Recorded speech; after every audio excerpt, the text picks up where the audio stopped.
नमस्कार, मैं हूं खुशबू कुंभट और आप सुन रहे हैं राजस्थान सुपरफास्ट न्यूज। तो आइए बढ़ते हैं आज की ताजा खबरों की ओर।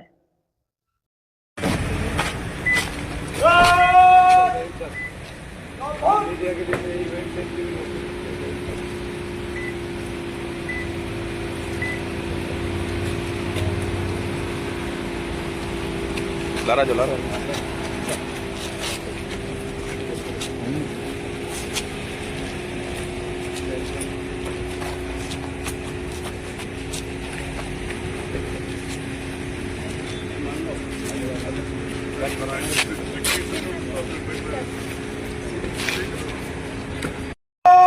निरीक्षण का हाथ रहा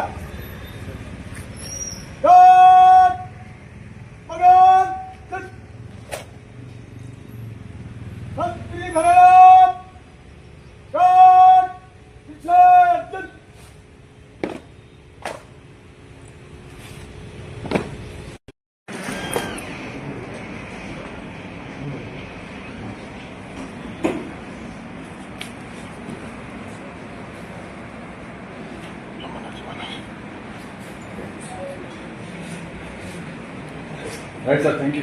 ठीक है,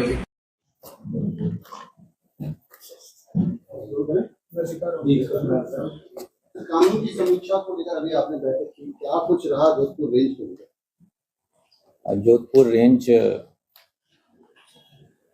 हमारे लिए बहुत महत्वपूर्ण रेंज है, क्योंकि इसका काफ़ी सीमा अंतर्राष्ट्रीय सीमा से जुड़ी हुई है। तो उसको ध्यान में रखते हुए यहाँ की चुनौतियाँ भी अलग प्रकार की हैं। तो इसलिए आज इस यात्रा के दौरान मैंने अपने जो पुलिस अधीक्षक हैं उनसे इस बारे में चर्चा की थी कि हमारे क्या इस समय चुनौतियां हैं और उनको हम किस तरह से हमें डील करते हैं। खासतौर से पश्चिमी राजस्थान की बात करें तो अब तो ग्रामीण क्षेत्रों में जिस तरीके से एमएनडी का व्यापार कर रहा है, हालांकि पुलिस पूरी तरीके से मुस्तैदी के साथ काम कर रही है, फिर भी और बेहतर करने की आवश्यकता है। काम में सुधार की हमेशा गुंजाइश रहती है और ड्रग्स के अगेंस्ट प्रभावी कार्रवाई माननीय मुख्यमंत्री महोदय जी के स्पष्ट निर्देश हैं और इसके लिए लगातार हम प्रयासरत भी हैं। और गत वर्ष की अपेक्षा इस वर्ष उसमें हमारी तरफ से बढ़ोतरी भी हुई है इस तरह के। और आपने देखा होगा कि इस वर्ष में जिस तरह से कई एमडी की फैक्ट्रियाँ पकड़ी गई हैं, तो जो प्रयास हैं, आपने देखा होगा कि हमने जो एएनटीएफ को सक्रिय किया है उसकी चौकियां कार्यशील हो चुकी हैं और प्रतिदिन आप कोई ना कोई कार्रवाई देख रहे हैं। साथ ही साथ जो ड्रग माफिया हैं उनके संपत्तियों को नष्ट करने की जब्त करने की कार्रवाई भी प्रारंभ की गई है।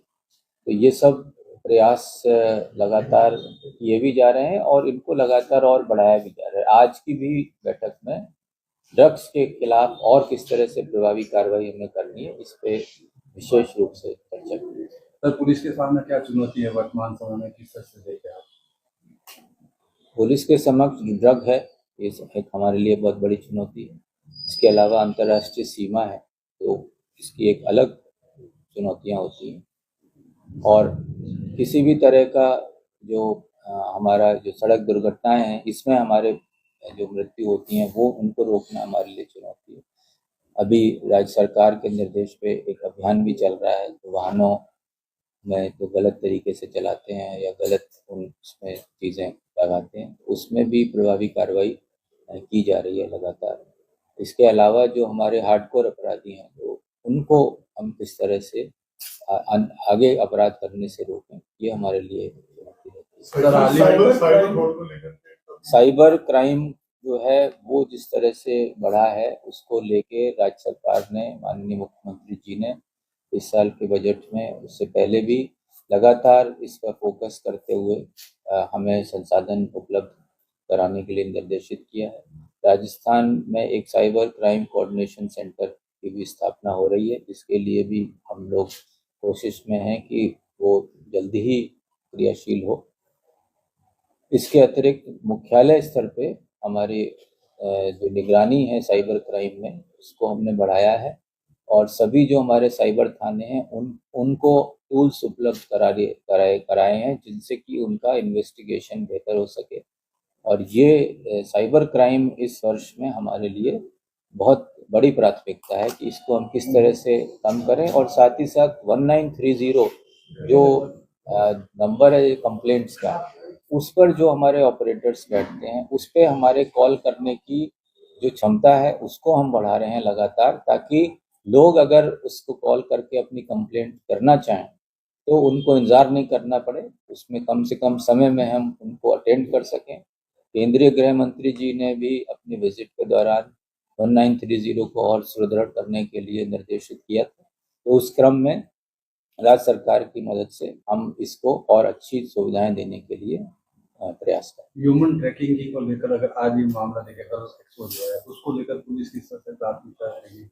एंटी ह्यूमन ट्रैफिकिंग हमारी जो यूनिट्स हैं हर जिले में कार्यशील हैं और इसमें लगातार एक अधिकारी के नेतृत्व में निगरानी रहती है। मुख्यालय स्तर पर भी एडीजी सिविल राइट्स इसकी हमेशा समीक्षा करते हैं। इस महीने में एक अभियान भी चल रहा है मिसिंग बच्चों को लेके, तो इसमें लिए निरंतर वर्ष भर ये हमारे फोकस में रहता है और इसमें अच्छी से अच्छी कार्रवाई करने का प्रयास है। Thank you.